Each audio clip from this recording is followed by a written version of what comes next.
شراکت سے امارت۔ کیا کوئی ایسی بیماری ہے جس سے ہمارا قومی وجود محفوظ ہو؟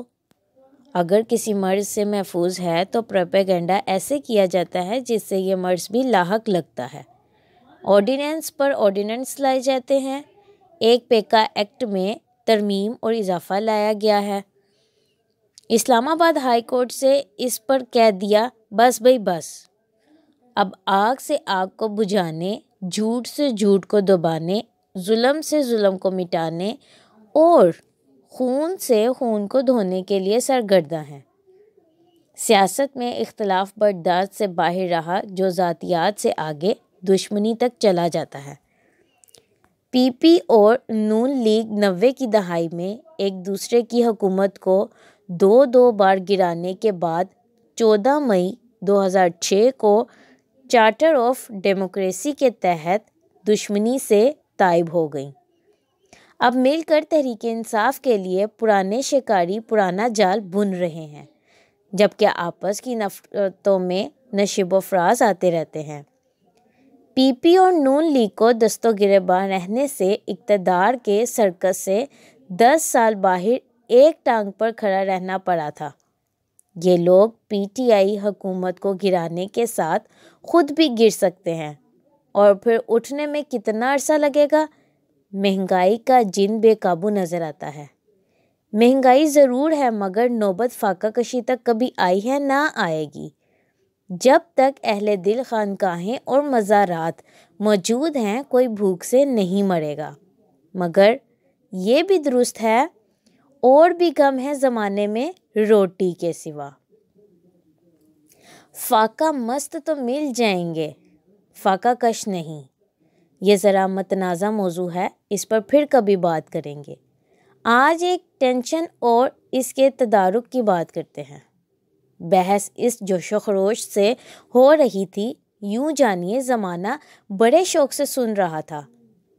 ایک سیانے نے روایتی بات دہرائی، غریب غریب تر اور امیر امیر تر ہو رہا ہے۔ ایک طرف بلند و بالا محلات ایوان و شبستان تو دوسری طرف فاقہ مست انسان اور ان کے ٹوٹے پھوٹے گھروندہ نما مکان، اور ایسے مکان بھی سب کی قسمت میں کہاں؟ دولت کا ارتقا چند ہاتھوں میں ہے۔ امیر اور غریب کے درمیان مال و دولت کی وسیع خلیج ہے جو نفرت میں بدل رہی ہے۔ لوٹ مار کلچر کے باعث ایک طرف شاہانہ زندگی ہے تو دوسری طرف بھوک، ننگ اور افلاس و پسماندگی ہے۔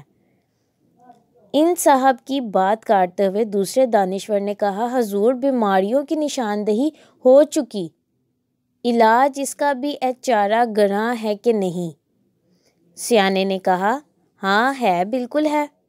سب سے بڑی بیماری لوٹ مار، کرپشن، بے ایمانی، رشوت، ہیرا پھیری، ذخیرہ اندوزی ہے۔ اسی کے سبب معاشرے میں بگاڑ ہے۔ اس کا خاتمہ صرف ایک اقدام سے کیا جا سکتا ہے، صرف ایک سے۔ یہاں پہنچ کر سیانے نے توقف کیا تو ہر گوشہ ہمہ گوش اور ہر نظر اس کے چہرے پر گڑ گئی۔ تھوڑی دیر مزید خاموشی اختیار کی تو ایک بے چین آواز ابھری، وہ کیا؟ سیانے نے اپنی بات جاری رکھتے ہوئے کہا، کرپشن ہونے دیں، لوٹ مار جاری رہے، جو کچھ کر سکتا ہے جائز ناجائز اسے کرنے دیں، صرف معاشرے میں بے لاگ انصاف کی فراہمی یقینی بنا دیں تو ہر برائی کا خاتمہ ہو جائے گا۔ اے آر خالد اپنی کتاب عدلوں میں امام غزالی کے حوالے سے لکھتے ہیں، اللہ کریم اگر دنیا سے اپنی آخری کتاب قرآن مجید واپس لے لے اور انسانوں کے لیے ایک لفظ عدلو یعنی عدل کرو رہنے دے تو بھی معاشرہ زندہ اور سلامت رہ سکتا ہے، جس طرح ایک برگزیدہ شخص نے جھوٹ چھڑوا کر ایک گناہ گار کو پارسا بنا دیا تھا۔ دولت کے چند ہاتھوں میں ارتکاز، غربت میں اضافے اور اجر و اجیر کے درمیان بلند اور مضبوط ہوتی نفرت کی دیوار کے ڈھا دیے جانے کا بھی کوئی حل ہے؟ محفل میں بیٹھے ایک اور زمانہ ساز نے پوچھا، اس پر سیانہ خاموش رہا تو لباس اور وضاقتہ سے جدت پسند نظر آنے والا نوجوان خاموشی کو توڑتے ہوئے بولا، جی ہاں، اس حوالے سے ہمیں مچھیروں سے رہنمائی لینی چاہیے۔ مچھیروں سے؟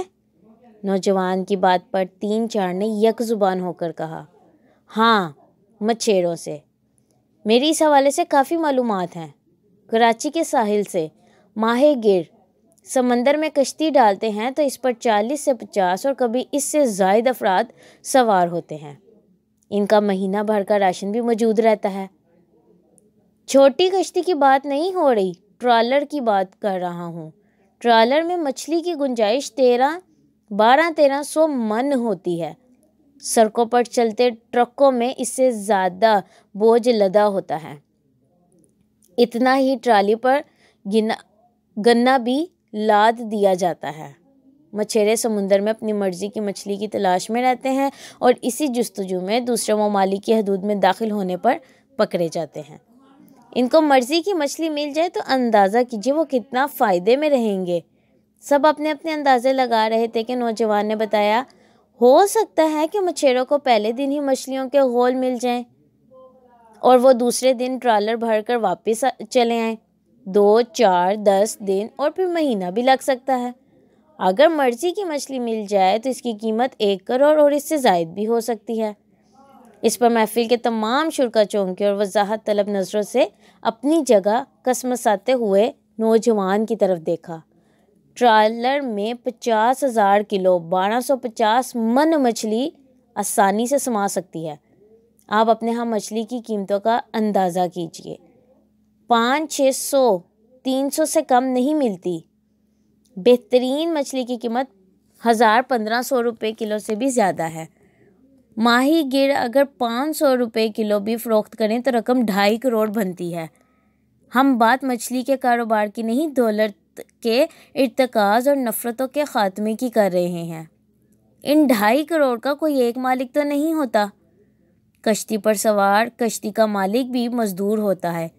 ایک ضابطے کے تحت حصے مقرر کیے گئے ہیں۔ سب سے زیادہ کشتی کے 8 حصے ہیں، جس میں تیل، پانی اور خوراک کے اخراجات بھی آ جاتے ہیں۔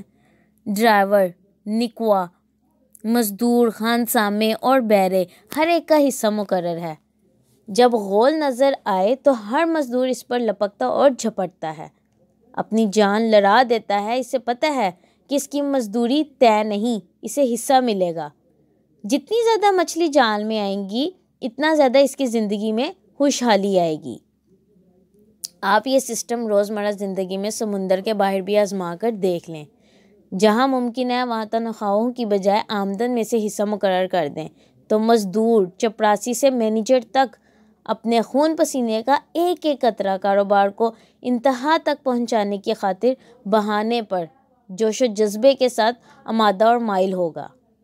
ایسی شراکت سے عمارت کے دروازے یکا یک کھل سکتے ہیں، نظر آئے گا۔ شکریہ۔